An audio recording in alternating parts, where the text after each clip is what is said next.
Nestled in the historic Chuckatuck and Oakland borough of Suffolk, Virginia, sits Little Bethel Baptist Church. Since 1866, just 1 year after the Emancipation Proclamation, a group of recently freed slaves gathered under an oak tree on the grounds of the P.L. Beale Estate of Nansemond County to discuss their Christian future. The church first met in downtown Suffolk Railroad Station near the site of the present First Baptist Mahan. By 1868, the church was constituted by the Commonwealth of Virginia. In the infancy stage, Little Bethel Baptist held church service only once a month with supply pastors. Early churchgoers walked, rode horses, and wagons to get to the house of God. After years of struggle with limited resources, construction on the church structure was completed in 1867. With America undergoing the Reconstruction era and on to the Progressive era, God continued to show His wondrous works through Little Bethel Baptist Church. After 27 long years, the church was rebuilt and relocated to its current location and was formally dedicated in 1893.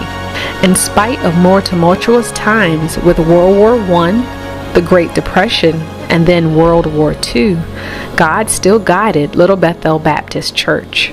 The church blossomed with the inception of the first senior choir, second senior choir, Children's Day, youth choir, Youth Sundays, and 10 Friends, the main fundraising committee for the church. During segregation, Little Bethel Baptist was home to the all-black Boy Scout Troops 59 and 305, Cub Scouts, and Explore Post 95, with dedicated men of the church who served as scoutmasters. Also, members worked to register voters. In the midst of the civil rights movement, our Sunday school sponsored trips to black-only beaches, Ocean View and Buckrow Beach. Little Bethel Baptist Church soared in the midst of every generational cultural crisis in the country and is still a place where one generation passes down the love of God to the next. Well, we say that it's a monumental occasion. We say by the grace of God, He's brought us this far. And basically the congregation and the congregants, to them, it's a legacy. It's a celebratory moment. And it's a moment that we should always remember and cherish in our hearts and in our minds. If the good Lord don't have some in it. And not only that, you had to have some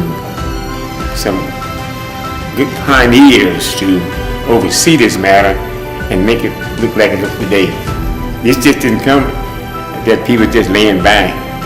They looked ahead. To me, I think they looked ahead and thought about the future. And if you think about it, all those when they had a hand, this is gone. So we want to leave a good example for when we are gone, for these people to carry on like we did.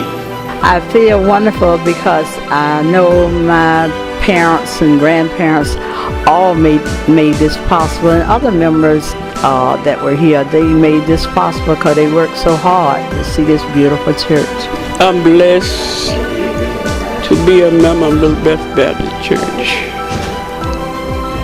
I am 92 years old, and I've been here all my life. And I've been serving the Lord all my life. And the older I get, the sweeter it gets. And I love the Lord, love everybody. I couldn't feel better than my church being 150 years old.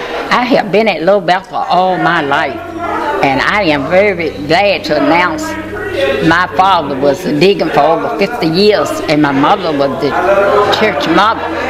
These deacons were strong men in the Lord. What they said had value to it, and it could only be God within them that called them to stand the way that they did. And this church is here today because of the strong leadership that we've had here in this church. One of the things that I will always remember about the members of Bethel is their caring spirit. One of the most important things that I remember about the women is that they were all very strong women. They taught us to have a backbone.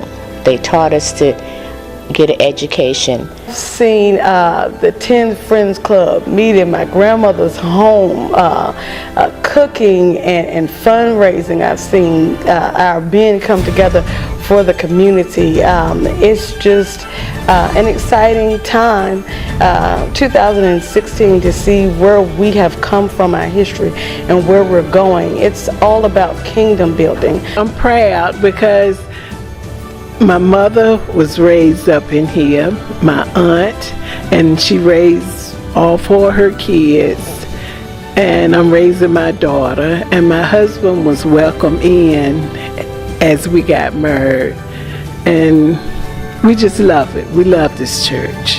Church have grown. Everybody seem to get along right good together. 150 years. It is a benchmark for other churches to get to and attain, but at the same time we look at those who have come before us and yet those who are here with us to celebrate it and those who are coming after us. Could not have come to pass except that God was with us. We cannot dare to think about that amount of time without God being in it, because organizations nowadays, churches, they don't last very long. But if God is in it and God has His will, then the church will succeed and it will go on. So all praise, all honor, and all glory go to God for the 150 years. From 1866 to 2016, 17 pastors led this flock with conviction and dedication and helped to charter a course set on biblical principles that remain Little Bethel Baptist Church's foundation. The early worshipers had a heart for God, and even then they knew all things are possible through Christ. The original pews were said to have been made by former slaves, and the markings on the outside are African dialect known as cursive Hebrew. The ceiling of the church is in the design of a carpenter block, which is a quilt code that runaway slaves used to guide them on the Underground Railroad, meaning help from Jesus would guide them. Through each generation, pastors, deacons, deaconesses, trustees, choir members, musicians, ushers, missionaries, youth, and others at Little Bethel Baptist continue to grow from the seed planted 150 years ago. Our ancestors were deeply rooted in faith in very uncertain times. But as we look toward our future, we must continue to honor God and our legacy for years to come. Little Bethel Baptist Church celebrates our sesquicentennial church anniversary in unity and with agape love.